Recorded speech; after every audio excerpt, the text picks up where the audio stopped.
Caifás. Ele não era soldado nem rei, não empunhava espadas nem marchava à frente de exércitos, mas, com sua influência, selou o destino do inocente mais puro que o mundo já conheceu. Num tempo em que o poder estava nas mãos de poucos e a verdade era constantemente sufocada por interesses políticos e religiosos, um homem se destacou nos bastidores da história. Seu nome era Caifás, um sumo sacerdote envolto em uma posição sagrada, mas cujo coração caminhava por veredas perigosas. Enquanto o povo de Israel ansiava por libertação e esperança, Caifás enxergava ameaças. Onde muitos viam o Messias, ele via um problema a ser eliminado.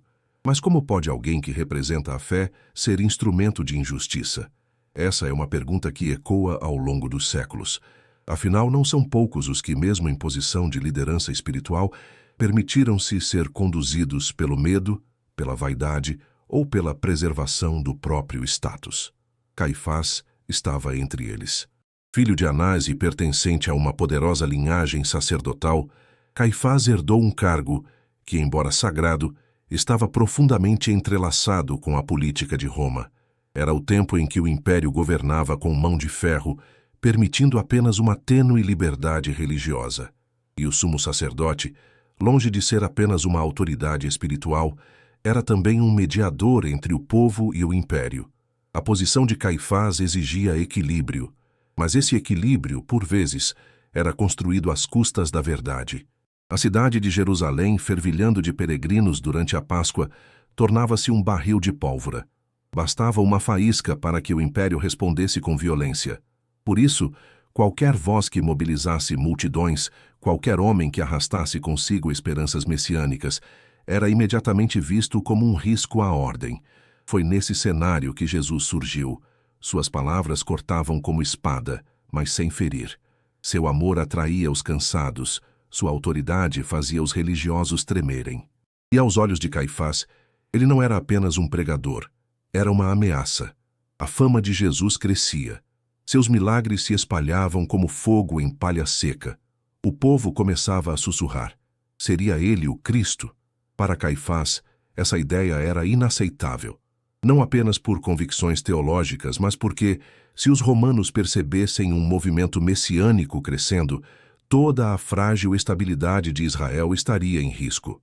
Assim, o dilema surgiu: preservar a instituição ou reconhecer a verdade, manter a estrutura ou abrir espaço para o agir de Deus. Caifás fez sua escolha, e essa escolha ecoa até hoje como um alerta para todos nós. Se essa história já te tocou de alguma forma, deixa seu like no vídeo. Isso ajuda muito e permite que essa mensagem chegue a mais corações. Caifás, homem de fala firme e decisões estratégicas, não era ignorante quanto às profecias. Sabia da promessa de um Messias, conhecia as Escrituras como poucos. No entanto, ao se deparar com Jesus de Nazaré, sua reação foi de resistência, não de reverência. Como alguém que vestia o peitoral do sumo sacerdote, era esperado que Caifás discernisse o agir de Deus, mas ele escolheu o silêncio espiritual diante do clamor celestial. Os sacerdotes tinham o dever de guiar o povo ao arrependimento, mas Caifás usava sua influência para proteger sua posição. A cidade santa, Jerusalém, estava à beira de uma transformação, mas o sumo sacerdote via nela uma ameaça ao controle que havia estabelecido. Sua autoridade não nascia mais da presença de Deus no templo, mas dos jogos de poder com Roma. Durante o julgamento de Jesus, Caifás conduziu o sinédrio com pressa à noite, quebrando leis judaicas em nome da conveniência. Ele já havia decidido: Jesus deveria morrer. Suas palavras registradas no Evangelho são diretas: convém que morra um homem pelo povo, para que não pereça toda a nação. Sem saber, profetizou o que estava por acontecer. A morte de Jesus seria, de fato, pelos muitos, mas não da forma que Caifás imaginava. No templo, os cambistas vendiam e exploravam. As moedas trocavam mãos entre altares e sacrifícios. Caifás e seus aliados lucravam com o que deveria ser santo. Quando Jesus, inflamado por zelo, virou as mesas e repreendeu os comerciantes, o golpe não foi apenas físico, foi espiritual. Ali, a autoridade de Jesus confrontava diretamente o sistema corrompido de um sacerdócio sem temor. Mesmo após tantos sinais, milagres e ensinamentos que restauravam vidas, Caifás se manteve endurecido. Temia perder o que tinha construído, uma posição, um legado, uma influência. Mas à custa disso, sacrificou a verdade. Os planos de Deus, no entanto, jamais seriam frustrados. Mesmo os que tramam contra a luz, acabam por cumprir o propósito eterno. Naquela noite sombria, quando Judas traiu o mestre com um beijo, os soldados o levaram primeiro a Anás, depois a Caifás. Lá, reuniram-se às pressas buscando argumentos para condená-lo. Nenhum testemunho era coerente, mas ainda assim, Caifás rasgou suas vestes e acusou Jesus de blasfêmia.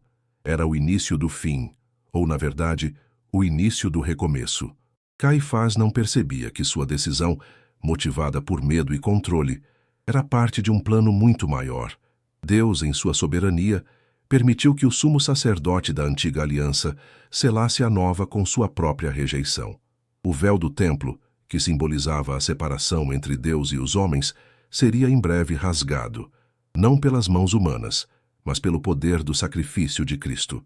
E a voz que Caifás tentou calar se tornaria o eco da salvação para todos os povos, tribos e línguas.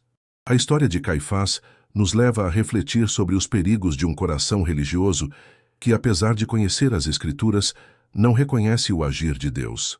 Um homem revestido de autoridade espiritual, responsável por guiar a nação em tempos sagrados, tornou-se o agente que conduziu o próprio Messias à cruz. Isso não por falta de conhecimento, mas por excesso de conveniência. Ele conhecia a verdade, mas escolheu ignorá-la. Quantas vezes, assim como Caifás, somos tentados a preservar o que construímos, mesmo que isso custe a sensibilidade à voz de Deus. Caifás é o retrato do líder que teme perder o controle, que vê o mover do Espírito como ameaça e não como resposta. Ele trocou a eternidade pelo prestígio, a verdade pela segurança política, o Messias pela manutenção do templo. Mas mesmo em meio a esse erro trágico, a soberania divina brilhou. O que era para ser um julgamento injusto, tornou-se o cumprimento exato das Escrituras. Jesus, o Cordeiro sem mancha, foi levado ao matadouro por aqueles que deveriam esperá-lo com reverência. O véu se rasgou, o caminho foi aberto. O sumo sacerdote da velha aliança selou com sua rejeição a entrada do novo e vivo caminho. Após a ressurreição de Jesus, a autoridade de Caifás desapareceu das páginas da história. Ele que antes governava com tanto poder, tornou-se um nome esquecido, engolido pela própria religiosidade. Já a influência de Jesus, o Nazareno crucificado, cresceu como chama viva, tocando os corações e transformando o mundo. O livro de Atos registra que, mesmo depois da ascensão do Senhor, os discípulos ainda foram perseguidos por ordem do sumo sacerdote. Caifás estava entre aqueles que tentavam silenciar a mensagem da ressurreição. Mas nenhuma prisão, nenhuma ameaça, nenhum decreto foi capaz de deter o avanço do reino de Deus. O nome de Jesus, que ele tentou apagar, continuou a ecoar de geração em geração. Em tempos de hoje, a história de Caifás nos convida a um exame profundo da nossa fé. Estamos sensíveis à voz do Espírito? Estamos prontos a abrir mão do conforto para seguir a verdade? Ou estamos nos apegando às estruturas que construímos, mesmo que elas já não estejam mais cheias da presença de Deus? Que o erro de Caifás não seja o nosso. Que não sejamos encontrados lutando contra os planos do Altíssimo. Que, ao contrário, sejamos como aqueles que, mesmo com medo, decidem crer. Como Pedro, que negou, mas depois pregou. Como João, que chorou aos pés da cruz, mas depois escreveu sobre a glória do Cordeiro. A história de Caifás nos lembra que saber sobre Deus não é o mesmo que caminhar com Ele, que cargos e títulos não garantem sensibilidade espiritual, que é possível estar no templo, vestir a túnica sacerdotal e ainda assim não reconhecer a visitação divina. Se essa história falou com você, deixe seu like no vídeo, se inscreva no canal e compartilhe com alguém.